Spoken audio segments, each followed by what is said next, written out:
India और India की Arctic policy बहुत इम्पॉर्टेंट है। जो आर्कटिक है वो एक ऐसा एरिया है जिसका अपने आप में बहुत ज़्यादा सिग्निफिकेंस माना जाता है। आर्कटिक में अपना एक्सपेंशन कई सारी कंट्रीज़ करना चाहती हैं। आर्कटिक का सबसे बड़ा इम्पोर्टेंस ये है कि आर्कटिक में बहुत सारी मिनरल रिसोर्सेज प्रेजेंट हैं, जैसे कि कोल है, जिंक है, डायमंड है और कई सारे रेयर अर्थ मेटल। और इस समय वर्ल्ड को इन सारे रेयर अर्थ मेटल्स की ज़रूरत है अपनी इकोनॉमी को एनहांस करने के लिए। इंडिया इसीलिए चाहता है कि इंडिया का इन्वॉल्वमेंट आर्कटिक में बढ़े और इंडिया ने इसकी पुरजोर कोशिश की हमेशा से।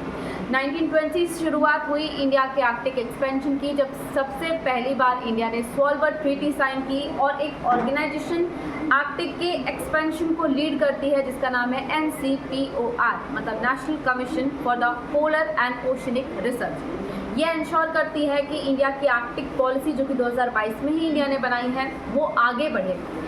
अब धीरे धीरे इंडिया ने आर्कटिक में अपना एक्सपेंशन बढ़ाना शुरू किया, क्योंकि धीरे धीरे आर्कटिक की मेल्टिंग भी बढ़ रही है और जैसे जैसे आर्कटिक में मेल्टिंग बढ़ेगी वैसे वैसे जो मिनरल रिसोर्सेज हैं उनको गेन करना किसी भी कंट्री के लिए आसान हो जाएगा और मिनरल रिसोर्सेज की अवेलेबिलिटी मिल गई तो हम लीड कर सकते हैं इकोनॉमिकल फ्रंट पर और क्लाइमेट चेंज को भी समझ सकते हैं आर्कटिक की मेल्टिंग से।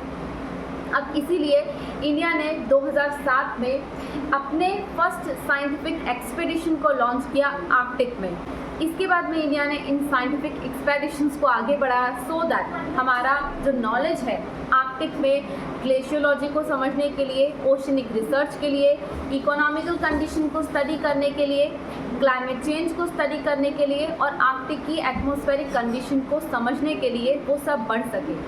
फर्स्ट साइंटिफिक एक्सपेडिशन के बाद में 2008 में इंडिया ने अपना पहला Himadri research station research facility launch कर दी स्वालबर्ड आर्कटिक रिसर्च बेस में। इसके बाद इंडिया को लगा कि अपने आर्कटिक एक्सपेंशन को हमें और ज़्यादा इसी फ्रंट पर स्ट्रेंथन करना चाहिए, इसीलिए इंडिया ने इसके बाद में लॉन्च की 2014 में अपनी एक ऑब्जर्वेटरी जिसका नाम था इंड आर्क ऑब्जर्वेटरी। इसे पहली मल्टी सेंसर ऑब्जर्वेटरी भी कहा जाता है, जो कि आर्कटिक में लगाई गई थी इंडिया के द्वारा। देन इसके बाद में 2016 में इंडिया ने एक नॉर्थर्न मोस्ट रिसर्च ऑब्जर्वेटरी वहाँ पर लॉन्च की ताकि हम ग्लेशियोलॉजी का, एटमॉस्फेरिक कंडीशन का, अगेन ओशनिक रिसर्च को आगे बढ़ा सकें। और इन सभी से इंडिया का मेन जो एम है वो यही है कि अगर हिमालयाज़ का कनेक्शन है आर्कटिक से, हिमालयाज़ के रीजन का सीधा सीधा कनेक्शन आर्कटिक से है, तो हम इन दोनों ही को समझ के जो क्लाइमेट चेंज हो सकता है और उस क्लाइमेट चेंज का जो असर हमारी इकोनॉमी पर या फिर हमारी सिक्योरिटी पर पड़ सकता है उस चीज़ को हम आइडेंटिफाई कर सकें। इंडिया ने इसीलिए आर्कटिक काउंसिल में भी अपने फुटहोल्ड्स को स्ट्रेंथन किया और आर्कटिक काउंसिल को ऑब्जर्वर स्टेटस के तौर पर ज्वाइन किया। आर्कटिक काउंसिल वो काउंसिल है जिसमें आर्कटिक की कंट्रीज़ हैं और इसमें इंक्लूडिंग है Denmark, Norway, Finland, Sweden, Canada, USA और रशिया।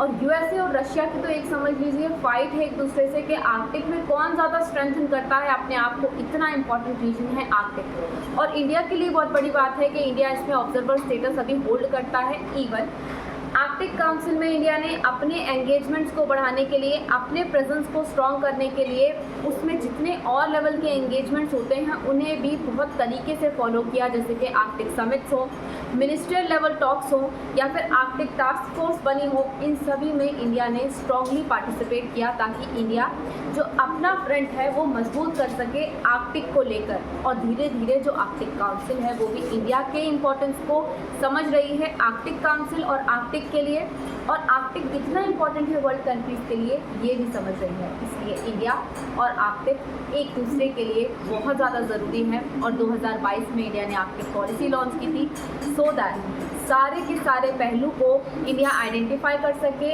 आर्कटिक रीजन में रिसर्च करके, साइंटिफिक एक्सपेडिशंस को लॉन्च करके और oceanic research, glaciology, atmospheric condition of the Arctic और स्पेशली मिनरल रिसोर्सेज जो हैं आर्कटिक के, उन सब की अवेलेबिलिटी इंडिया की हिस्सेदारी में भी आ जाए।